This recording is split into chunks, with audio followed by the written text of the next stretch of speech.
Welcome to Talking Early Years, a showcase training podcast with Ellen Roberts and Gemma Carr.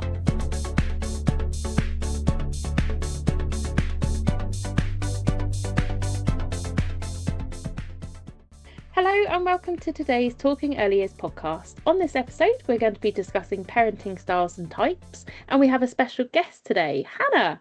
So welcome, Hannah. You've been on our show before, but tell us a little bit about yourself and what brings you here. So I'm one of the tutors at Showcase. Just like to keep making appearances on these podcasts because I just like to chat. I mean, I am a parent, so I'm hoping I might have some fairly useful information. I don't really know. Absolutely. Why am I here, Ellen? Well, funnily enough, when we first interviewed you, so part of Keeping Children Safe in Education, we do online checks, and so I googled your name and a blog came up about co-parenting from written by you. It was a very impressive piece, very, very interesting. Oh, so God. you're very, very well equipped and qualified for this chat today. Oh, Absolutely. So, what is a parenting style, you two? Gemma, how are you? Start us Very off. well, thank you. Very good. Yes, officially, typically, you've got sort of the 4 parenting styles. So we've got authoritative, authoritarian, permissive, uninvolved, or neglectful, which are the same thing.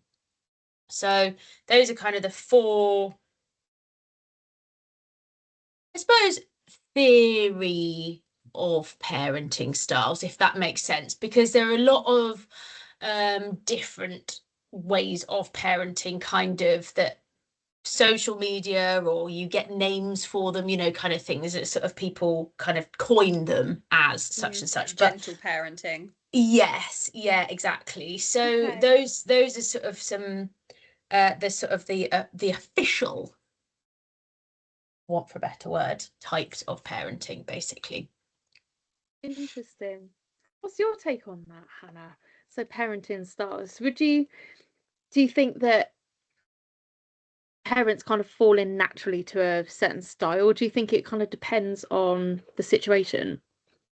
I think that a lot of it will probably come from your upbringing. Mm-hmm. It will all kind of depend on how you were brought up, how your role modeling, how your parents parented you. But equally, I think we as a generation had to have been so adaptive, because the landscape has completely changed in terms of technology, in terms of even just letting your child out and about nowadays isn't as kind of it doesn't feel as safe anymore. The dangers and those side of things has just escalated insanely, and I think part of that it's probably always been there, maybe not like necessarily the digital side of things, it's always been there, but it's not been as kind of prevalent in our minds because we're just so attached to our phones now that we hear of so and so got attacked in the park, and you think, right, well, my child's not going to the park ever again now. So I think we've had to adapt in our parenting styles in ways that our parents never had to do. It's interesting. I remember we were talking to James on the Father's Role podcast a couple of editions ago, and we were saying about how a lot of the technology that kind of has come in and sharing the impact of parenting on children, and especially into adulthood, there's a lot of generational norms that are kind of being broken, especially in a sort of a bit of a societal way, things like diet culture and body image and all those kind of things, just as a small example. And I think you're right that there is an emergent difference really between parenting, and it's harder to look to your parents for that guidance now than it was before. I'm noticing a lot of this is how I was parented as a child, and I don't want that for my children. Yeah, I think is agree. more what it is, rather than, well, my mum did it that way, so that's fine. I think that's what our parents were doing, and that's what our generation now are. We're doing that shift, like you say, like that's that change. Like we are, sorry, I'm saying we, our generation, not we as parents, because I'm not a parent, but we as in this generation is the one that's making that change and adapting it. And like you say, Hannah, I think the safety element, and it's always been there. Those people have always been there. We just see and hear about them a lot more readily. And it's seen, you know, the only news they used to get would be on one of the three TV channels that was sometimes local to you, but not. Or it was in the local newspaper once a week, whereas now every single day you are getting updates on such and such has happened in the area, or such and such has been seen, or such and such has been jailed. Well, children are more accessible, aren't they? Yeah. You know, they are able to be targeted. It's not just a case of, oh, I'm going to go to the shop for an ice cream, don't get in a white van. It is a case of now. It was always a white van, wasn't it? Why a white van? I don't know why it made a difference on the colour. We always used to have man with a black dog. That used to be around our area. Really? Like, Yeah.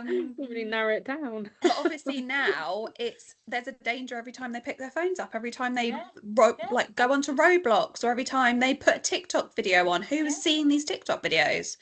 It's the way that we parent is vastly different to the way like my parents parented me. I mean, it was very much like, don't do drugs, don't drink, don't talk to strange men. That was kind of your three staple tips of life.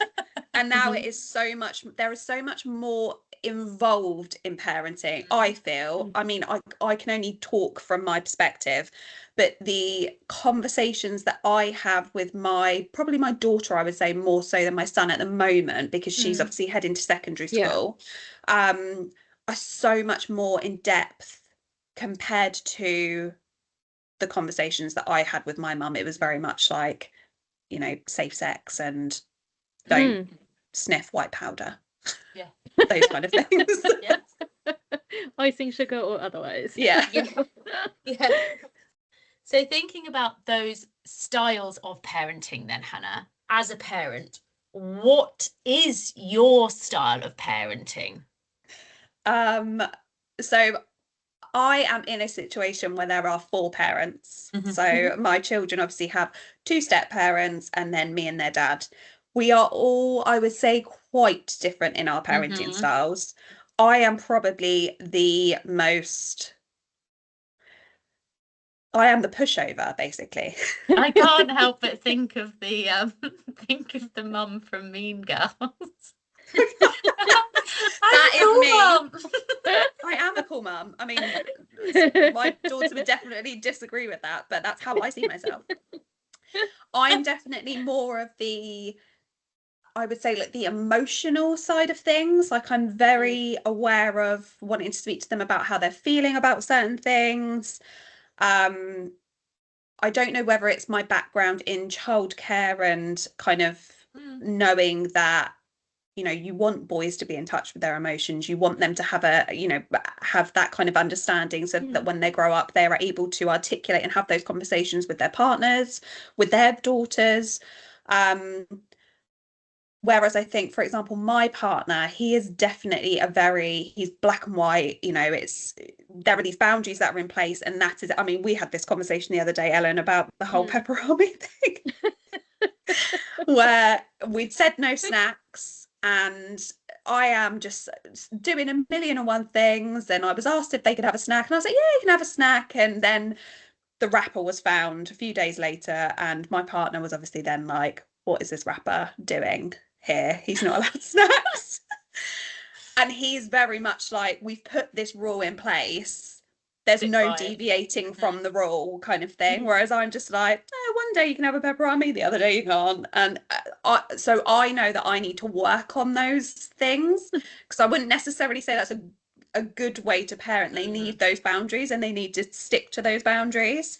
But but I would definitely say I'm not an authoritarian. Pepperami Gate 2026. Yeah. Oh my gosh, honestly, so funny. Thinking about, so the parenting styles seem to be sort of between warmth and boundaries. So high warmth, high boundaries, low warmth, low boundaries, and the various combinations of the two. How do you, as a parent, keep up with what's normal, what's right? There's no kind of parenting classes that you can just turn up to and they tell you what's right nowadays. And especially as you were saying with the emergent themes with online safety, how do you stay up to date? I think I've got a really good group of friends that we had children at a similar time. One of my best friends is a counsellor. She actually works in secondary schools. So we have a lot of conversations around, approaching topics with our children and how to approach them in the best way, where you're not going to, number one, scare them, but also you're educating them and you're making sure that you are delivering what, whether it's talking about, for example, boundaries with your children, how are you approaching that so it's not this really awkward conversation. I think so. I do think sort of having those friends, everyone's going to have different ways in how they do things. I think you have to be very open-minded that I'm not necessarily going to agree with everything that, for example, like the children's stepmom, how she parents and does things, but then she's also not going to agree with me. But we really learn a lot from each other. And we do, I would say, kind of balance each other. We sometimes butt heads, but it's never at the detriment to the children. I always think it's kind of like a learning curve, but equally we talk about obviously like using like the internet and things like that and digital safety, but the amount of information that is online in regard to parenting compared from even when I was pregnant with my daughter, it was very much like, oh, you just read what to expect when you're expecting. Well, it's pregnancy and then that's the end of the book, and suddenly you've got a human being that you've got to fend for, and I'm like, I need at least what do I do 16 now? chapters. Yeah. I need to do what to expect when they're a teenager. But I think but you like naturally kind of something might pop up on TikTok or Instagram, and it might be some social media person that might, like, for example, I'm a massive fan of Kate Ferdinand, for example. She does like a blended podcast, so it's very kind of apt in like my kind of wheelhouse in terms of co-parenting and all the blendedness. So she does a lot of dilemmas and talks about different dilemmas that like different listeners have faced, and then they kind of break it down and talk about it. So I think we have access to so many more resources than our parents had. The podcasts in particular that you can kind of get your hands on that do talk about parenting, and or talk about even just how to get along with your stepdaughter, or how to get along with your daughter. It's all those kind of things, it was just a case of you just kind of prayed and hoped it worked out, and that's how it was. Whereas now you do have access to these things that can help you kind of understand them a little bit better. So yeah, that's just kind of how I try and parent. I don't really know. I don't know what I'm doing. I think for me, again, as an outsider, not a parent, but seeing it from an outsider's perspective is, again, there's a lot of information online and kind of let's call them influencers for the purpose of this. Influencers saying, I'm this type of a parent, or I'm this type of a parent, and I'm going to be a gentle parenting. And gentle parenting is amazing, because that's been a big boom in probably the last 10 years, maybe. I'd say gentle parenting became a thing. And I, again, as an outsider looking in to other families, relationships, you kind of sit there and people go, I'm doing gentle parenting. And for want of a better word, it goes wrong. Something happens, the parent snaps, and it's no longer gentle parenting. The parent then feels like a failure, or, there's different emotions that come into play here. So one thing for me is kind of not actually labeling it, not making it I'm doing this. Actually, all I'm going to do is sort of, like you say, teach my children about emotions, raise my son to understand females, or understand the way of this, or to do that. But I want my child to be well-rounded, rather than putting that label onto it of gentle parenting or of authoritative or whatever that is. Not labeling it, because as soon as you fall out of that box label, you're then going to go, oh no, I failed. You're putting pressure on yourself. Oh no, everyone's going to judge me for that. Or but actually, that's also very normal to have those snap moments or whatever. Again, it's how far you react with that makes the difference. But thinking about that, and as I say, as an outsider, I think that's really important to kind of hear, and not having to be a certain type of parent, just doing your best. Showing up. Doing what's right by your child, and caring, loving, providing. One term talking about gentle parenting, that's been quite a term. The other term that I used to work with a lady, and about every other sentence she would say, oh, they're a helicopter parent.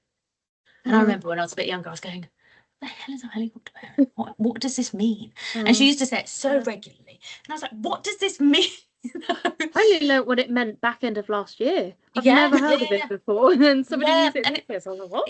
It's actually quite commonly said, I feel anyway, is that helicopter parenting. So that is kind of talking about bubble wrapping your child, basically, is helicopter parenting, and kind of that overprotective, monitoring it, hovering over them every time they're doing something, and don't do that, careful with this, what about that, it's kind of that reaction all the time, because that's quite a common term, I feel now. And again, I feel like it's being turned into a negative thing as well.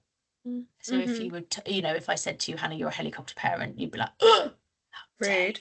It is, it's kind of that, it's got that rude connotation to it, hasn't it? I do think it kind of had a bit of a boom after COVID, because I think a lot of parents were, especially new parents, they had their babies during this time that was so weird and bizarre and isolating, to then come into a nursery environment, because that's where I was working at the time. It was very, very much a case of phoning every hour, what have they eaten, how many times have they pooed, what are they wearing. It was very it was very intense. Their socks on. One parent always used to, every day would phone and be like, but have they still got the socks on? Did they used to get cold feet? But I think that it was very, I just remember it being a lot more prominent after COVID.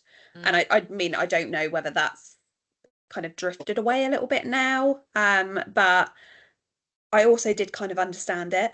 Like I can't imagine having a baby during that time period. It must have been so terrifying, and all the stuff that was everywhere, again, online, on the TV, and it was literally a case of, oh, if you go outside and you walk for an hour and 10 minutes rather than an hour, you're going to get COVID and you're going to end up in hospital. That's it. It was scaremongering, wasn't it? That's what it comes down to, isn't it? It's that scaremongering element. It was a massive social experiment, wasn't it? Yeah. I'm still waiting. I feel like we may be on the Truman Show. Yeah. We're going to win a brand new car at any moment. Yeah, I just feel like we're just going to be knocking on that big wood door and be like, hey, we want to get out now.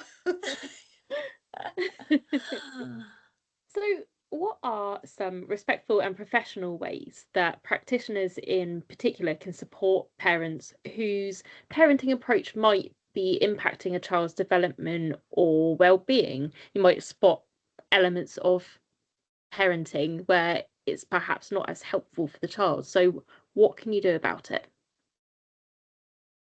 Well, that's a really, really good question. I mean, Gemma, you probably have been the same, obviously both of us working in a setting where you do come up against, I wouldn't necessarily say it's like different at the end of the day, that's their child. So how they want to parent their child is completely up to them. As long as the child is okay and protected, then that's that's fundamentally what it comes down to. But in terms of, I would say it's probably been more behaviour where I've had conversations with parents about putting in boundaries, which is hilarious when I think about my own parenting. When you think Pepper Army. It's so much easier talking about it about someone else, not about me. But I would definitely say it's been more, you've got a child who is absolutely testing every single boundary that they come up against, and they are running their parents ragged. And there isn't a consistent approach. And at the end of the day, you can only impart tips, advice, tricks. And again, you might be a 16, 17, 18-year-old that has got no experience as a parent.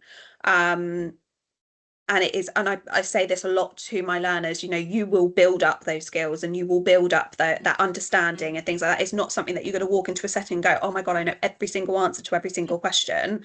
I don't feel like number one, felt like I had the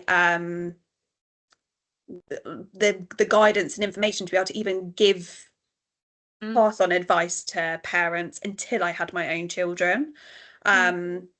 But now it is a case of, oh, you could try this, you could try that. And it's just that, again, I don't want to say gentle approach, but it is just providing, these are some things that you can do. It's not necessarily go, you should do this, you should do that, because like I said, at the end of the day, that's their child.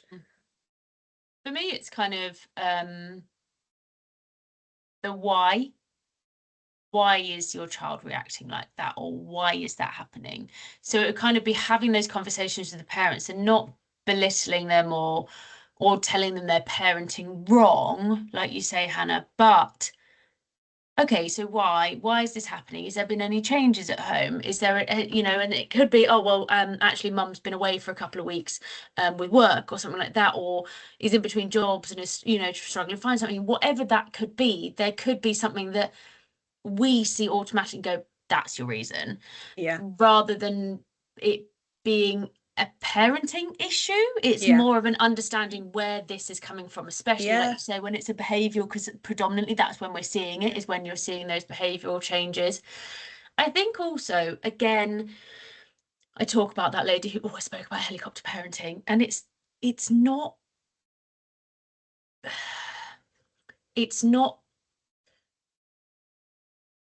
talking about that parent and their wrong parenting styles to everybody else. It's not bitching about that parent to everybody else in the team and telling them, oh God, I never do that. Can you believe how they've done that? I can't understand. What are they ridiculous they're doing like that? I can't believe that. Look at that, what they're ruining their child, all that. Not making that their identity in your nursery kind of thing, not being that parent kind of thing. Actually, okay, if you hear that conversation, challenge that. Say to them, but why do you think they're acting like that? Maybe it's because of COVID, maybe it's because they've got transitions, maybe there's and kind of actually acknowledging that rather than just blaming. I think it's why it's so important. I mean, obviously it's a legal requirement to have a key person, but why that key person and parent partnership is so important in settings, because if you've built a rapport with a parent, they are going to be more willing to kind of say, oh gosh, we've had a bit of a regression, they're wet in the bed, they've been having nightmares, and okay, well that explains why they're not settling, they're really struggling, and even in their role play, they're being maybe a little bit more kind of snappy than usual. But it is honestly so fundamental to children's development. Number one, to see you have that relationship with the parents, but also just to be able to, it's building that trust. If they are then willing to come to you to ask you for advice, they are trusting that you have you are able to give them some form of support in that area. And that is a really, it should be an honoured kind of privilege to be able to be part of that, because I know a lot of parents who don't want advice and don't want any of that, because they're like, no, it's my way or the highway. And that's kind of how it is. They're not willing to be kind of more open to a discussion about, well, maybe you could try this, because not every parent is the same and not every child is the same. I don't necessarily parent both my children the same. I try and be as fair as possible, but their needs and their wants and their interests are vastly different from each other. And their motivation to do things, for example, my son is very motivated by snacks and toys. My daughter yeah, pepper armies. Whereas my daughter isn't. She's not, you know, if I mean, I probably could bribe her with money, but 9 times out of 10, she thrives on kind of praise and encouragement, which is very much like me. Ellen knows I love a little pat on the head. Just say, well done. So it's again, it's adapting those styles to serve different children as well. Absolutely. I think also it's kind of just being, not giving them a leaflet, have you tried this? But actually, you know, under the, you know, popping something in their bag. You know, don't do that. Just, you know, talk about it, you know, maybe have a parents' evening, have everybody in and talk about it. Are you struggling with transitions? This is how we can support transition. Whatever it could be, doing it as a general support for all parents, because again, there are probably parents there who are just not talking about it when actually they are struggling with that. So just having that as an open space, or giving a leaflet to every parent, not just the one off. And again, I think it's knowing your knowledge. And like you say, Hannah, even to say to people, oh, there's a great podcast about this, have you listened to that? You know, directing them to those things. You don't have to know the exact knowledge, but you can have someone who is able to give them a bit more guidance, and you can just kind of post them to it. Absolutely. Normally Ellen for me. Yeah, absolutely. Just go to Ellen. Most people, I would say, prefer discretion, not avoidance. You know, yes, be discreet, but not in an avoiding kind of way, by, you know, the cop out of, as you say, leaflet in the bag, or you know, whatever. Actually have a discreet conversation with them, or part of a group, as you say, address it in the right way depending on that person. Some people prefer direct contact and to be told, you know, directly, but knowing your parents is very important for that, those communication skills. And as you say, Hannah, building that rapport is a skill in itself. Just a reminder for everybody who is working in nurseries, a discreet conversation is not at handover when there's 4 parents stood by. That's not a discreet conversation. Okay. Discreet conversation is you and them in a room with a closed door. 100%. Or at parents' evening, when you've got 4 other practitioners stood around and 8 other parents. So it's a bit of common sense, and just put yourself in their shoes as well. They're doing their best. They're probably working as well.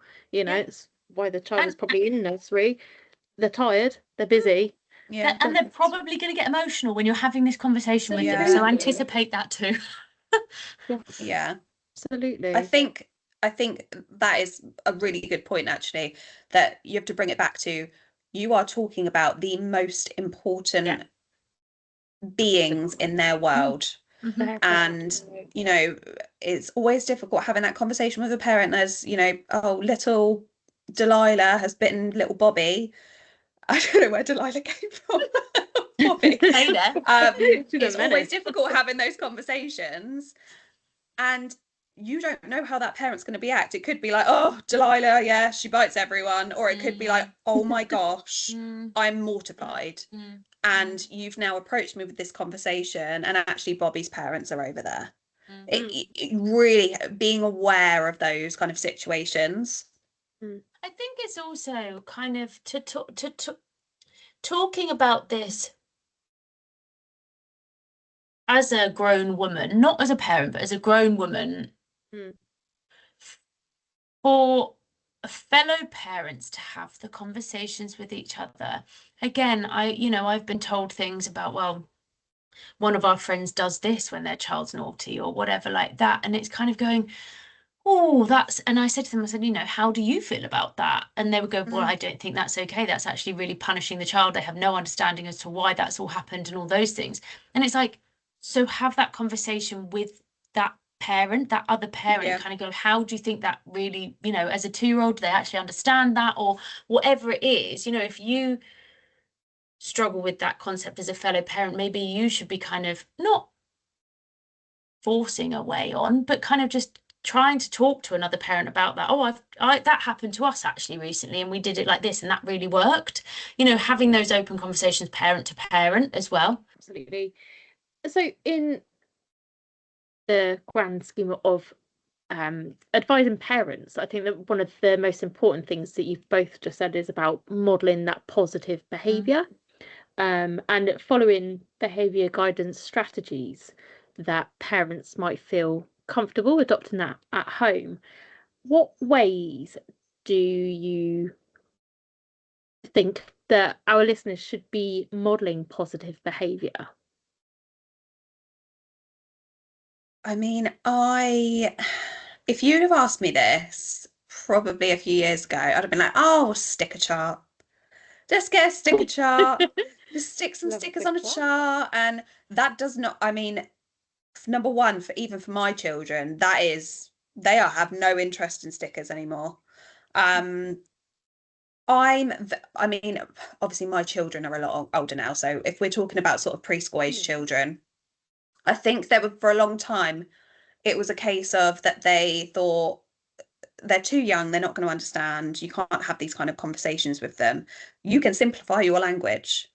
You can absolutely simplify your language to try and make them understand. I think we touched on this when we spoke about healthy relationships and consent. And I said, you know, my son, I think at the time was maybe sort of 7, and trying to kind of simplify the language even for him about talking about consent. And, you know, your sister does not want you to hug her right now and basically smother her. She's asked you to stop. You need to understand that no means no.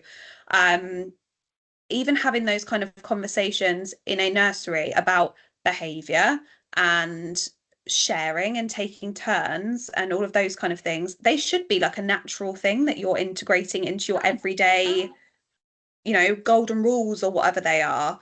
I don't think that sticker charts work. I think they are a short-term solution for a long-term problem.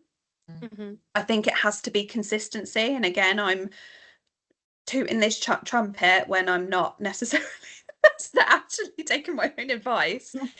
But consistency is key, and there should be consistency across nursery and setting. And again, that's why it comes back to working in partnership with each other in regards to what are you doing at home that's working, or what are you doing at home that's not working. This is actually working at nursery, why don't you try this at home?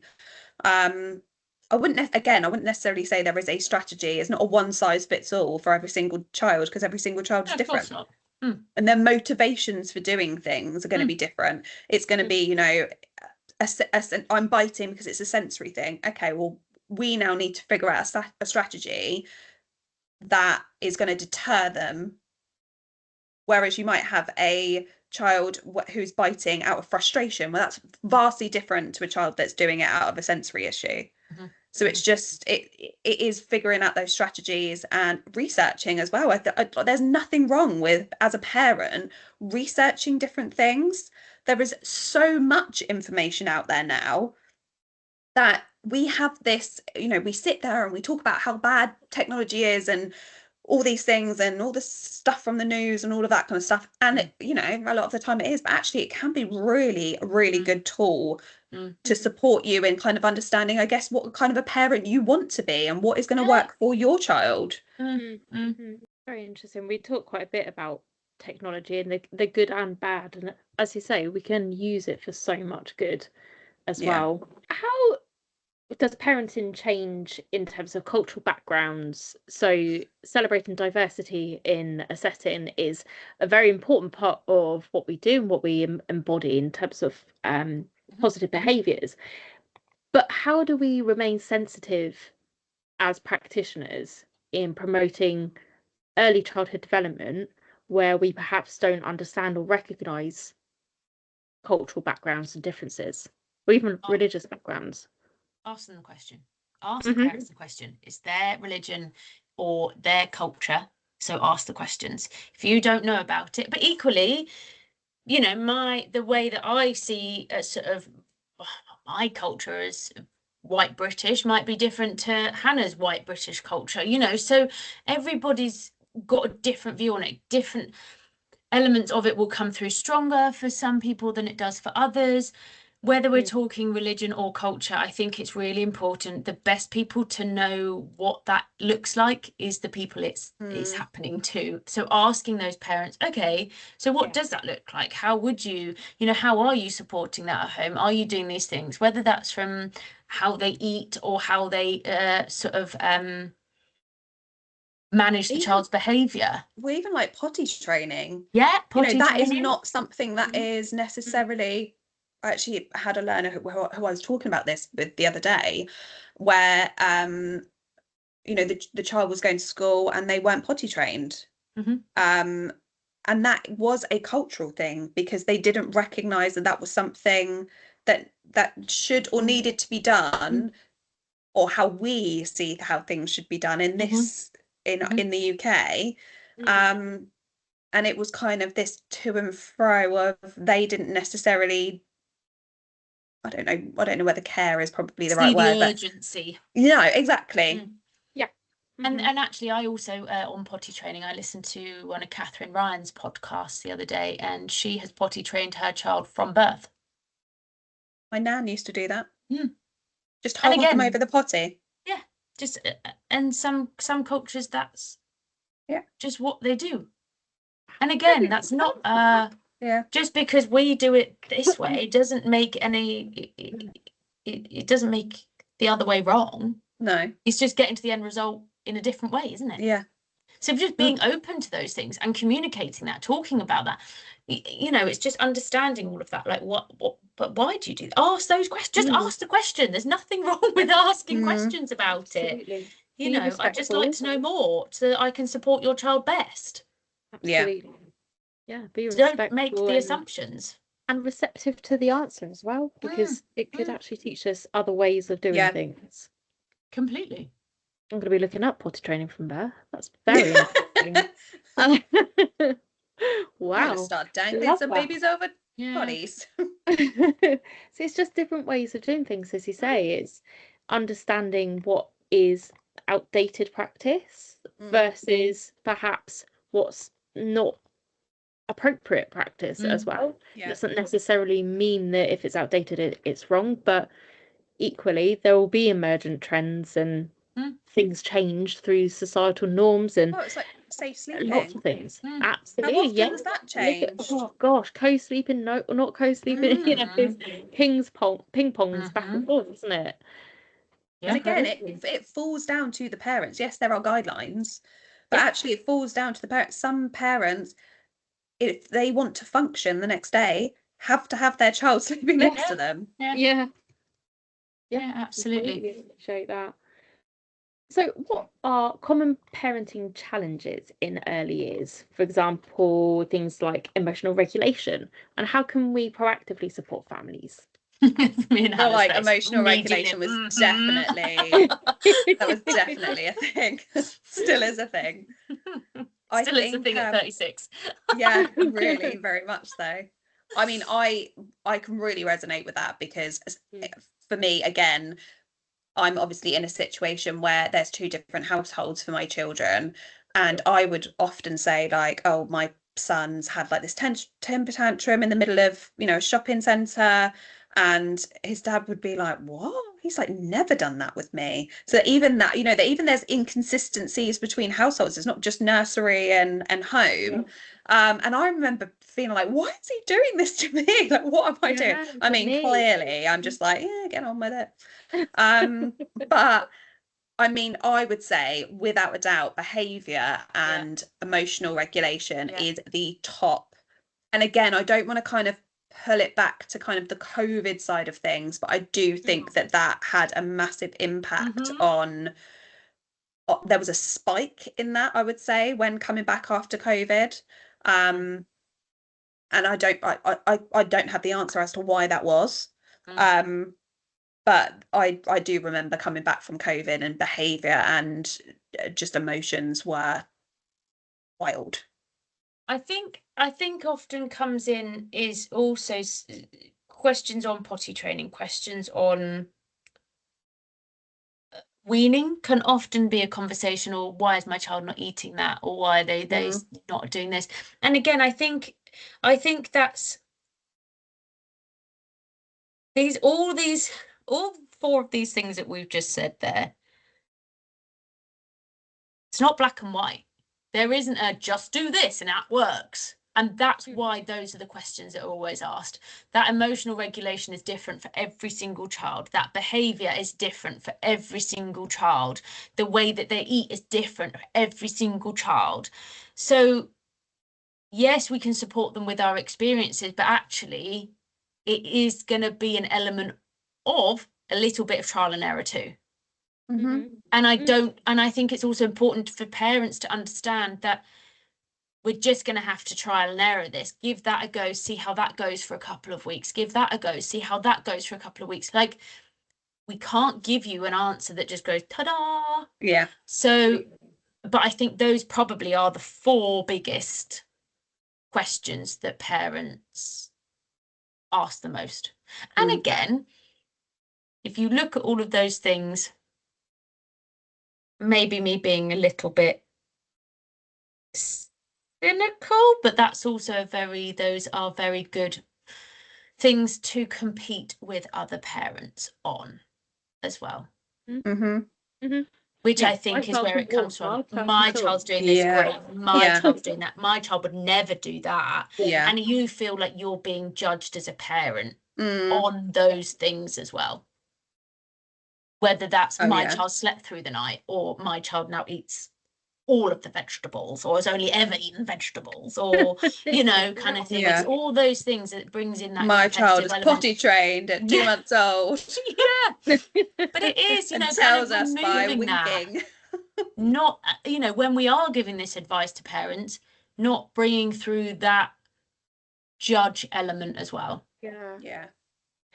What is the difference? Just picking up on something you mentioned there, Gemma, and maybe this is just one of those parenting terms like gentle parenting, but what's the difference between child-led parenting and parent-led parenting?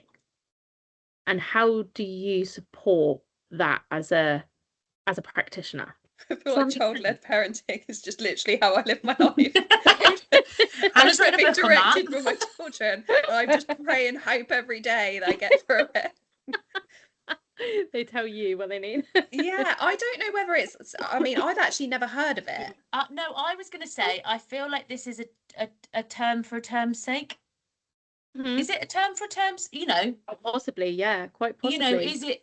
Is it similar to, child-led experiences, adult-led experiences? So is it, parent-led is very much more directed by parents in setting these ground rules, and children have to follow them, whereas when it's child-led, it's trained at too.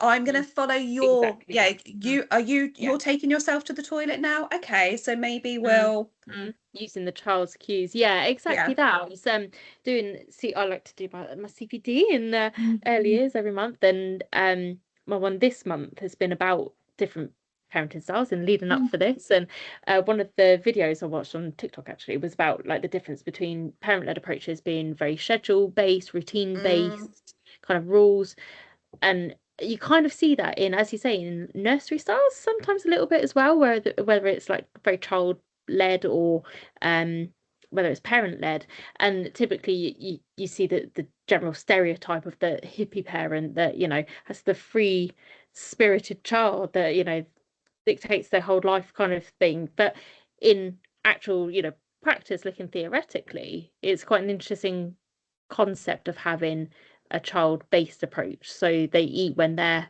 telling you they're hungry rather than based on meal times. I'll be feeding my kids. I've got no hope.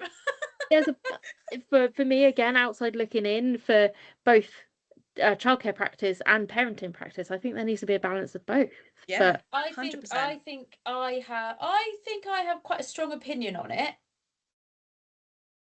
and never do I think that my opinion's correct, but I very much agree that children need boundaries and children need structure, whether that's they have a bedtime, Yeah.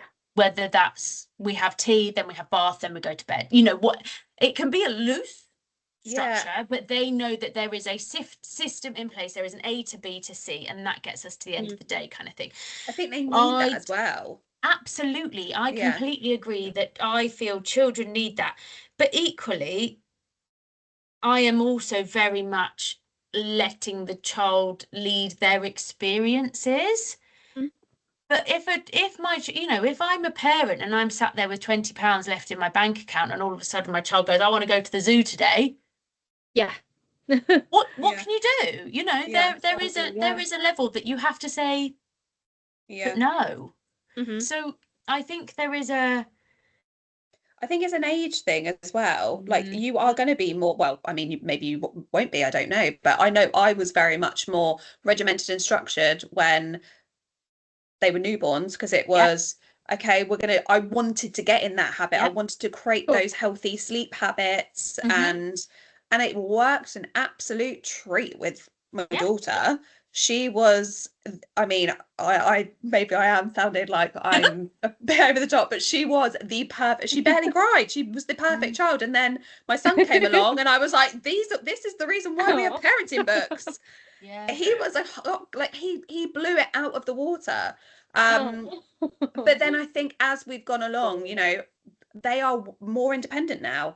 So I do, there is flexibility around bedtimes. There is, I mean, for example, today, my son's going to come in and we are trying to build him up into doing this little Tough Mudder or whatever it's called. I can't remember what it's called for children, Race for Life or something. So I will give him my phone and I will phone him, and he will run up and down the road, but I will obviously have contact with him.